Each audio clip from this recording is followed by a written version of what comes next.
Hi, friends. I want to share a guiding principle with you all today, one that has greatly helped me navigate seemingly impossible moral situations.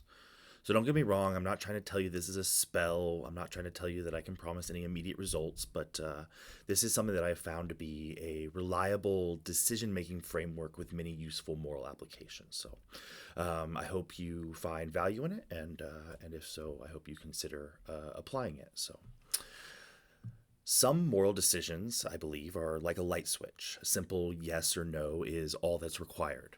The willpower needed to act may prove challenging for us, but the right choice itself is simple enough to determine.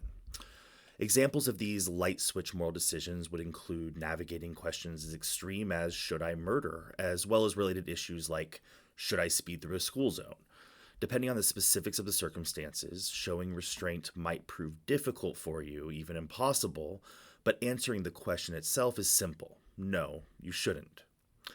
Then there are the moral decisions that require you to choose between two good options, or to balance an array of good things at once. The ideal outcome isn't clear because every option before you requires you to sacrifice something, each decision coming with its own unique set of trade offs. And here's the bad news: I think most of our moral decision making is like this. Sometimes the sacrifices you face are ones you cannot or will not make. This makes it even more complicated. And if time is not on your side, this presents a real dilemma, especially in cases when doing nothing isn't a viable option either. For really, that is also choosing. So, what do? Well, let's take an example. Let's take another example to illustrate this. As a result of your own carelessness, you learn of a beloved childhood friend's funeral the night before you're supposed to take a crucial final exam. And due to time constraints, it's absolutely impossible to make both, and your class policy requires more notice than you had in order to qualify for a retake. You've already emailed the professor asking for an exception, but you need to leave now, so you have absolutely no idea if you'll get one. Do you go to the funeral? In this example, you are facing a decision that you must make with no clear end in sight and no option to wait. You must move forward, but how? This is where the moral tightrope walking principle comes into play. In and of themselves, both of these options, attending your friend's funeral and taking the final, are good things to do. This is crucial. The situation with your friend is an emergency, and it may qualify as an excused absence, but the situation does fall outside the norms of the policy, so the professor would have every right to refuse your request. If you miss the exam, you might very well fail the class, so this is no small sacrifice we're talking about. But if you miss the funeral, well, that may be an even bigger sacrifice. When you find yourself in a situation like this, one that features tension between good things, and it seems that any decision you make will cause you to stumble in some way or another, stop right there. This is not the time to react, but to regroup. Now let's plan your approach. First, you need to identify the virtues present in the decision, along with their contrasting pitfalls. That way, you know where to fix the ends of your tightrope.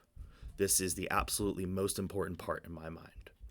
These virtues are not weak goals either, but the immovable mountains upon which you've built your life. I'm talking about the transcendental types of goodness itself: kindness, gentleness, self control, things like this. These are the virtues worth attaching your tightrope to. In our example of the funeral and the final exam, you'll need to consider the love and kindness that you could show your friend's family by attending.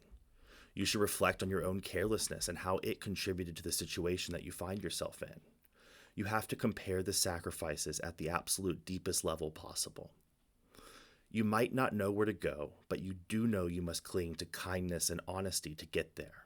As such, if one of the options forces you to forsake these virtues in any way, you can be certain it's safe to discard it.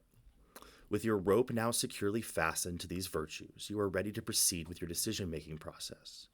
Like a tightrope, the only way to safely balance is to remain securely fastened to both ends, with the line taut and unwavering in between. In such situations, even a little slack could cause you to lose your step. The only viable path is to inch forward one tiny step at a time until you reach safety. So, friends, if you find yourself in a situation where there is no clear path forward, I urge you not to despair.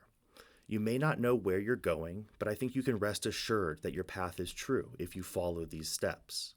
Even if the eventual decision is not yet in reach, fixed as you are on the appropriate virtues, you may confidently bridge even the most terrifying of chasms. To conclude, let's look back at the funeral example one last time. I think you should go. Why? Well, I think it's the only way forward that doesn't require you to sacrifice any of the virtues that your tightrope has been attached to. Both of the options require a sacrifice from you, but only one requires you to sacrifice kindness.